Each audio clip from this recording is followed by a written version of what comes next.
Good morning students. तो आज के वीडियो में हम लोग अपना एल्गी जो है वो कंप्लीट करेंगे।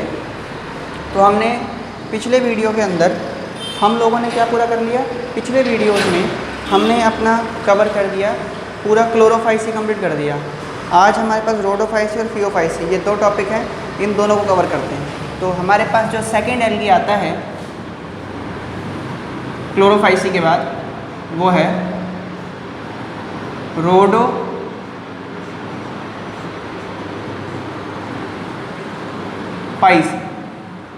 रोडोफाइसी को हम लोग बोलते हैं रेड एल्गी, ठीक है।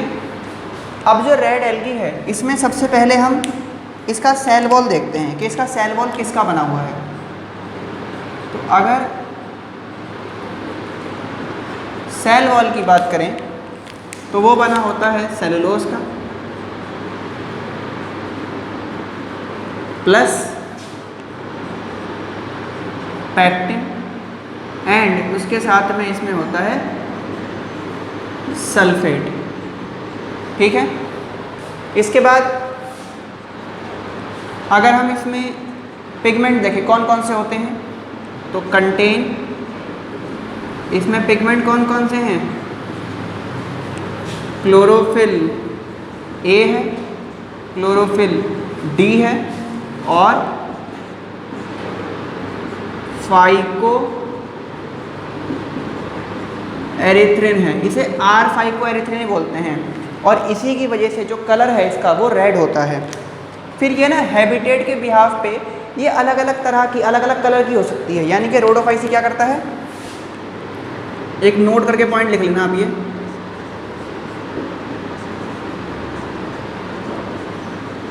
रोडोफाइसी शो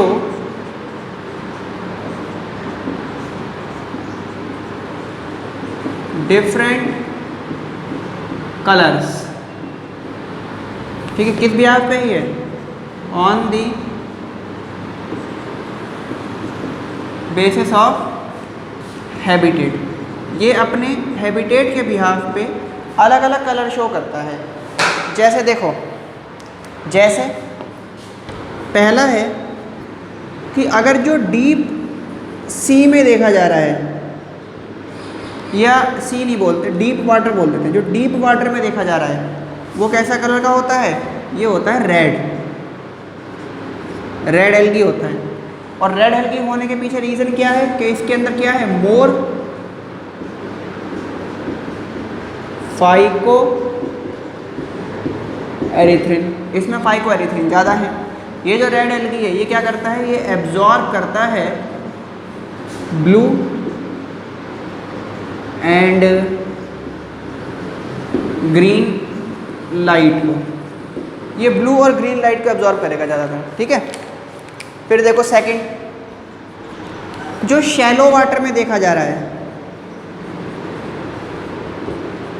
मतलब ऊपर की तरफ है जो, ये कैसा होता है, ये होता है ग्रीन कलर का। और ग्रीन कलर के होने के पीछे रीज़न क्या है, इसमें क्या है, मोर क्लोरोफिल, इसमें क्लोरोफिल ज़्यादा है। और ये क्या करता है,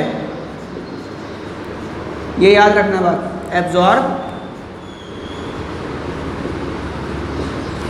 हाँ रेड लाइट, ये रेड लाइट को एब्जॉर्ब करेगा। तो ये बातें समझ में आई आपको, ये नोट करें फिर आगे समझते हैं।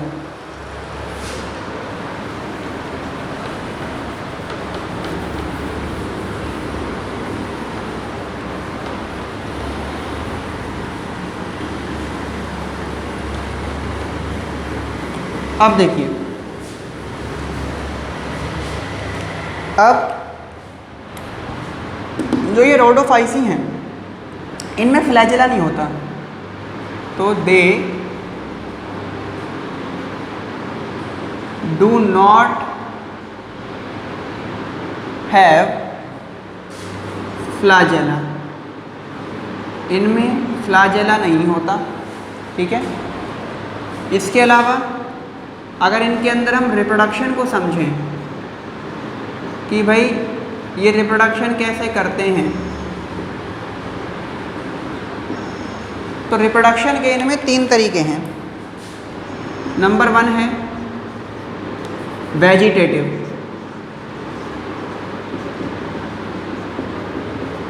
वेजिटेटिव कैसे होता है? ये होता है बाय फ्रैगमेंटेशन। फ्रैगमेंटेशन के थ्रू शो करेगा ये वेजिटेटिव रिप्रोडक्शन। नंबर 2 है एसेक्सुअल। एसेक्सुअल कैसे करेगा? ये करता है बाय नॉन मोटाइल स्पोर के द्वारा। और तीसरा है सेक्सुअल। सेक्सुअल कैसे होता है? बाय नॉन मोटाइल गैमेट के थ्रू। नॉन मोटाइल गैमेट के थ्रू करता है ये सेक्सुअल रिप्रोडक्शन। अब इसके एग्जाम्पल देखते हैं। देखिए एग्जाम्पल की बात करें तो इसमें कुछ एग्जाम्पलों को याद रखने हैं। जेलिडियम हो गया, दूसरा ग्रेसिलेरिया, तीसरा हो गया कॉन्ट्रस हो गया, ये सब हो गया। एक और देख लो पोरफायरा हो गया। ये कुछ इसके एग्जाम्पल हैं। क्लियर है इतनी बात? ये नोट करें। फिर हम इसके इकोनॉमिकल इम्पोर्टेंस समझते हैं कि रेड एल्गी के क्या इकोनॉमिकल बेनिफिट्स हैं।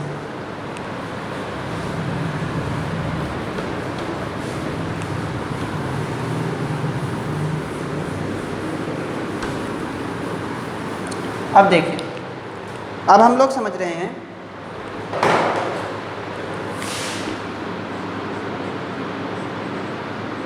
इकोनॉमिकल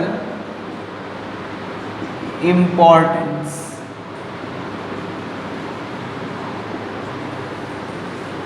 तो सबसे पहला अगर समझें तो वो ये है कि जो आपका जेलिडियम है और ग्रासिलेरिया है, Gelidium and Gracilaria used to obtain agar. इसमें से ना अगार ऑब्टेन करते हैं, ये बहुत इंपॉर्टेंट है। और अगार का यूज़ क्या है? It is used as commercial purpose. Commercially हम अगार को यूज़ करते हैं। अगर जेल बनाने में इसका यूज़ किया जाता है। तो अगार कहाँ से मिलता है? जेलिडियम और ग्रासिलेरिया से मिलता है। ठीक है। अब देखो दूसरा, इसमें सेकंड जो इकोनॉमिकल इम्पोर्टेंस है वो है पोरफायरा का। तो पोरफायरा एडिबल भी होता है। इसके अलावा उसको हम कहाँ यूज़ करते हैं? सोप के अंदर यूज़ करते हैं फ्लेवरिंग एजेंट के रूप में। तो पोरफायरा इज एडिबल, ये खाया भी जाता है, एंड used as flavoring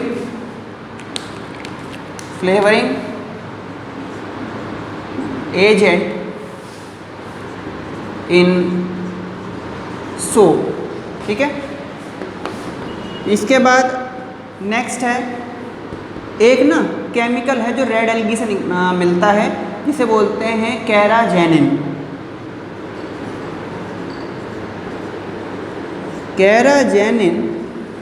कैराजेनिन क्या है? एन हाइड्रोकोलोइड है ये।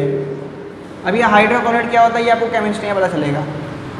हाइड्रोकोलोइड, कैराजेनिन एंड हाइड्रोकोलोइड, जो कि क्या होता है? किससे ऑब्टेन किया जाता है इसको? Obtain from red algae. और इसको यूज़ कहाँ करते हैं? Used in making of chocolate milk, chocolate milk बनाने में इसको यूज़ किया जाता है। इसके अलावा एक हमने एग्जाम्पल में वो पढ़ा था ना, कॉर्नड्रस पढ़ा था, तो कॉर्नड्रस भी एडिबल पर्पस के रूप में यूज़ किया जाएगा। तो ये हो गए आपके इनके इकोनॉमिकल इंपॉर्टेंस। तो इसी के साथ हमारा रेड एल्गी हुआ कंप्लीट। अब हम लास्ट टॉपिक पढ़ते हैं और वो है ब्राउन एल्गी। इसको रब कर देते हैं।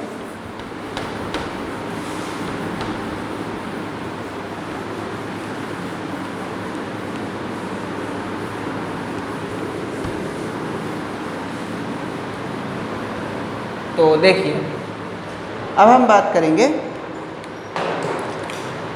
Last and third one,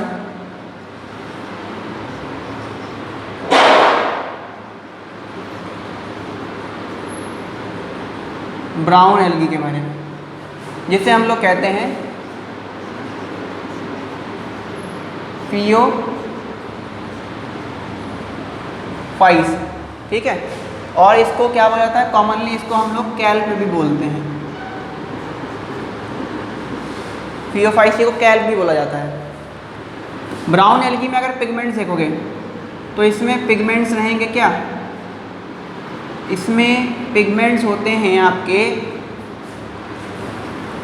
chlorophyll A, chlorophyll C और फ्यूकोजेंथिन। फ्यूकोजेंथिन ही ब्राउन कलर देता है, ये याद रखना, ये बहुत इंपॉर्टेंट है। फिर इसका सेल वॉल अगर देखें तो सेल वॉल किसका बना हुआ है, मेड अप ऑफ दो चीज़ों से मिलके बना है, सेलुलोज प्लस एल्जिनिक एसिड। एल्जिनिक एसिड को एल्जिनिन भी बोलते हैं। इसका यूज़ क्या है, एल्जिनिक एसिड का, एल्जिनिन का, इसके दो काम हैं। पहला है प्रोटेक्शन फ्रॉम वेव, जो पानी में वो होती है ना लहरें, वेव, उन वेव से इस एल्गी को बचाएगा। और दूसरा इसका काम है प्रिवेंट फ्रॉम ड्राइंग, इसको ना ड्राई नहीं होने देगा, ये ड्राइंग होने से बचाता है। तो ये हो गया आपका इसका सेल वॉल। अब इसमें ना हमें कुछ एग्जाम्पल पे बात करनी है। तो इसमें सबसे पहला जो हमारे पास एग्जाम्पल आता है वो है फर्स्ट, अगर एग्जाम्पल की बात करें, इसमें हम एग्जाम्पल के साथ साथ समझेंगे। पहला एग्जाम्पल है लैमिनेरिया।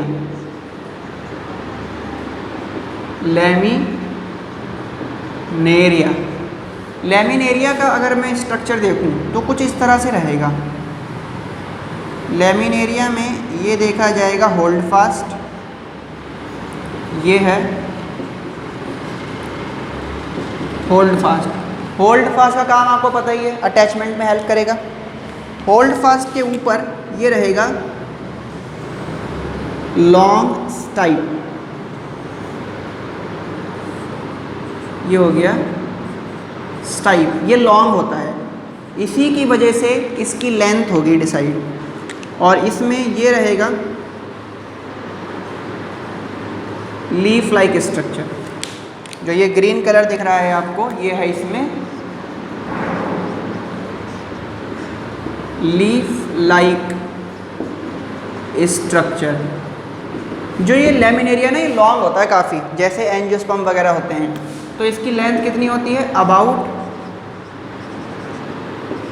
20 metre long. और जो लैमिनेरिया है इसका काम क्या है, इसमें से ना, इसका एक बेनिफिट है, इसमें से हम एल्जिनिन निकालते हैं।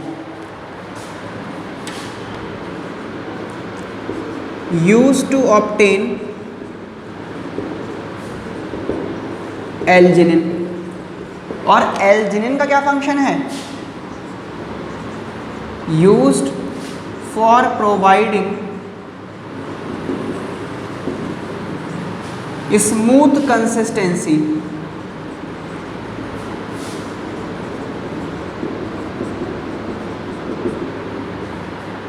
इन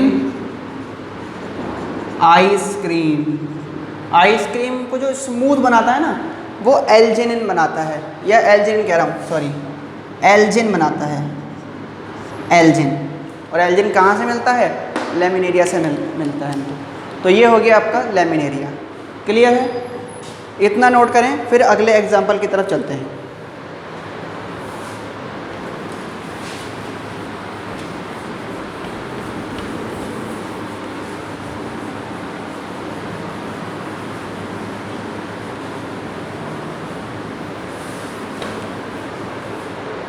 देखिए, इनमें जो सेकंड एग्जाम्पल है वो है सरगैसम।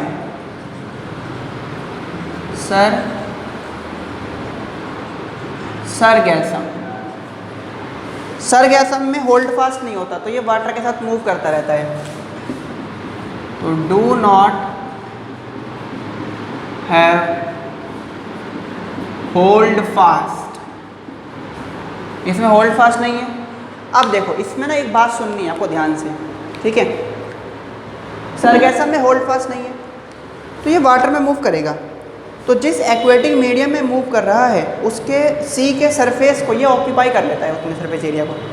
और जितने सरफेस एरिया में ये सरगैसम रहेगा, उस सरफेस एरिया को बोलेंगे सरगैसो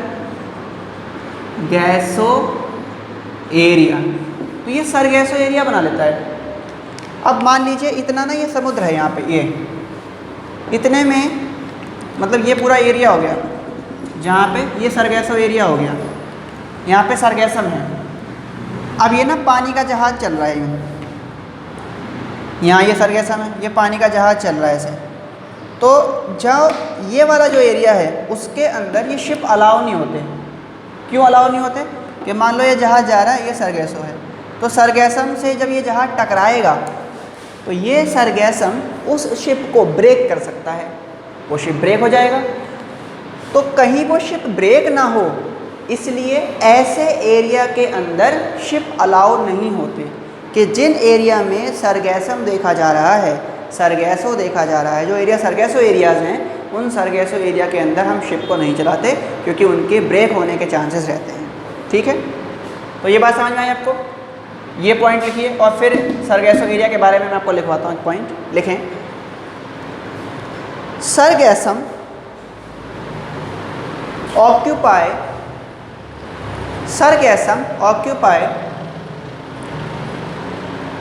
area of sea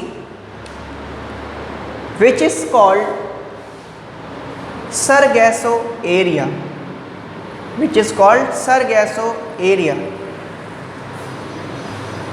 and in these area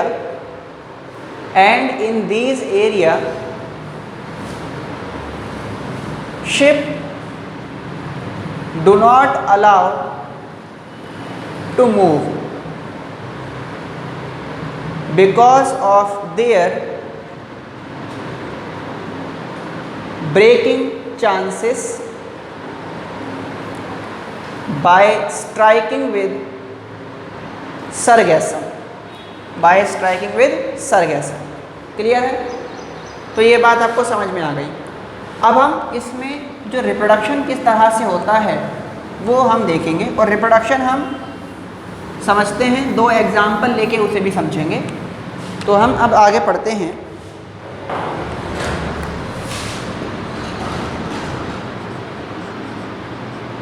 reproduction कैसे होता है, ठीक है? देखिए, तो पहला हम देख लेते हैं सेक्सुअल रिप्रोडक्शन। सेक्सुअल कैसे होगा? सेक्सुअल होगा वही सिंपल से तरीके हैं, इसमें बाय आइसोगैमस के थ्रू हो सकता है, और एनाइसोगैमस हो सकता है, ये फ्यूकस में होता है, ठीक है?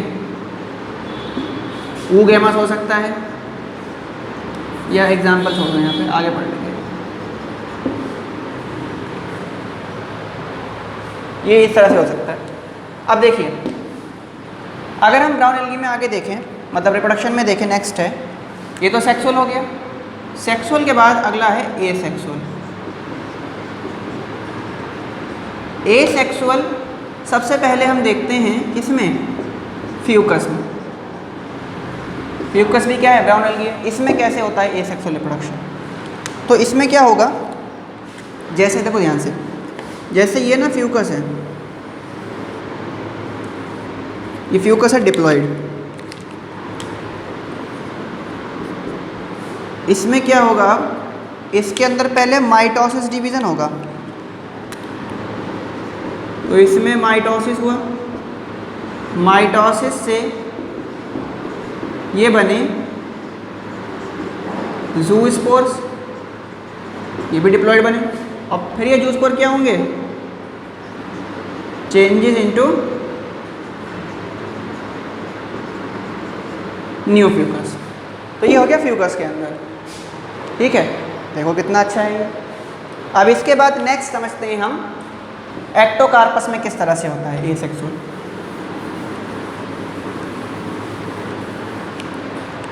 देखिए सेकंड है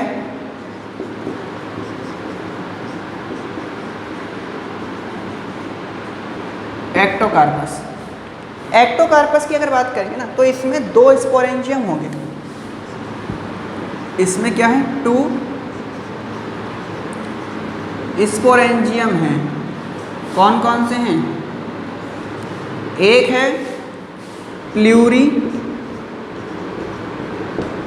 लॉक्यूलर स्पोरेंजियम। इसमें क्या होता है, देखो इसमें ना ये डिप्लॉइड है, इसमें माइटोसिस होगा, माइटोसिस हुआ, माइटोसिस से ये बने, ये क्या बन गए, ये बन गए ज़ूस्पोर्स डिप्लॉइड। और फिर ये क्या कर देंगे, डेवलप करके चेंजेस इनटू न्यू एक्टोकार्पस बना देंगे। ये हो गया एक। दूसरा जो इसके अंदर स्पोरेंजियम देखा जा रहा है वो है यूनिलॉक्यूलर स्पोरेंजियम। इसमें बहुत इंपॉर्टेंट है, ध्यान से समझना ये कैसे होता है। देखो इसमें ना मियोसिस होगा और मियोसिस से बनेंगे ज़ूस्पोर्स, और ये ज़ूस्पोर कैसे हैं, हैप्लॉइड। फिर ये चेंज किस में जाएंगे, चेंजेस इनटू न्यू ऑर्गेनिज्म बनने वाले, नया एक्टोकार्पस बना दिया। तो मान लो ये बन गया एक, तो इसमें ये बन गया एक मेल और ये वाला बन गया फीमेल। फिर इनसे क्या होंगे, प्रोड्यूस गैमेट। ये गैमेट प्रोड्यूस करेंगे। तो ये आ गया एक आपका मेल गैमेट, एक आ गया ये फीमेल गैमेट। अब ये दोनों गैमेट क्या करेंगे, फ्यूज़ कर जाएंगे। फ्यूज़ करने से ये बन गया जाइगोट 2n। और फिर ये जाइगोट क्या करेगा, गिव्स न्यू एक्टोकार्पस, और ये कैसा होगा, डिप्लॉइड होगा। तो इस तरह से होता है यूनिलॉक्यूलर स्पोरेंजियम के अंदर। तो ये हो गया एसेक्सुअल रिप्रोडक्शन इसमें कंप्लीट।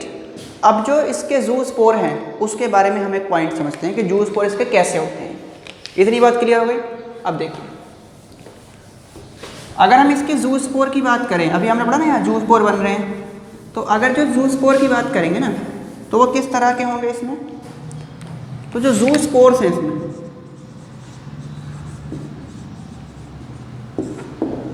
ये बायफ्लैजिलेटेड होते हैं। ये वो स्पोर, और ये 2 फ्लैजिला वाले हैं, 1 2, और दोनों फ्लैजिला अलग अलग साइज के होंगे। एक फ्लैजिला जो है वो ऐसे होता है हंटर की तरह,